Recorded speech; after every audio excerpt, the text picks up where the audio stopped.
Senator Cayetano disclosed that you are an opportunistang balimbing because your position on the West Philippine Sea, he claims, was very different from your position today. Did you ever change your stance? Ang galing naman ng mga senador mo dyan, Ses. Masyado naman nila ako pinapasikat. No? Mukhang nakatingin sa salamin si Senator Ambassador of Jesus Christ Alan Peter nung sinabi niya yung pagiging oportunista at pagiging balimbing. No? I've never changed my position. At medyo natawa ako doon sa sinabi niya na I was trying to convince him doon sa posisyon ko para kumbinsihin si Pinoy na huwag magsampa ng kaso sa UNCLOS. Medyo nakakatawa yon.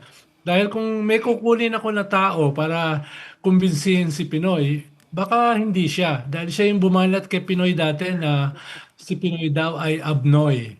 Publicly. Kaya hanggang pumalaw si Pinoy ay galit na galit sa kanya.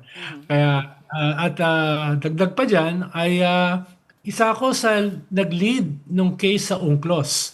At hindi ko alam kung nakita niyo yung pictures, ay nandun ako sa harapan. Dun sa victory lap. Oo, we all know that. But he claims that you had arranged a meeting between him and the then Chinese ambassador? Well, hindi ako nag-arrange para sa kanya. Ako, kausap ko talaga yung Chinese ambassador dahil kasama sa trabaho ko yon as political affairs. No? At hindi lang yung Chinese ambassador, na mismo yung foreign minister, si Wang Yi, na-meet ko yan. As well as yung defense ministers ng Vietnam, asking them how they deal with China. Because they've been at war for 1,000 years. So, bahagi ng trabaho ko yan. To meet ambassadors, actually hanggang ngayon, ginagawa ko yan, and to meet foreign ministers. No, lalong-lalo na dito sa usapin ng West Philippine Sea, no? Na nung panahon na 'yon ay nagsimula sa Scarborough. Pero ang hirap lang kasi pagkatiwalaan ni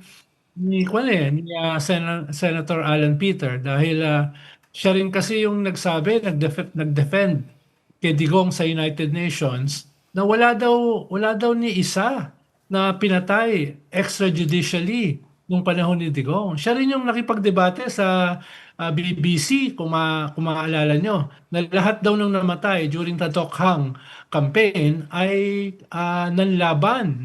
lumaban. At siya rin yung nagpromisa sa lahat ng pamilya na bibigyan ng 10,000 pesos, etc. etc. Kaya kung ako sa inyo, hindi ako basta-basta maniniwala kung babalikan yung kanyang track record.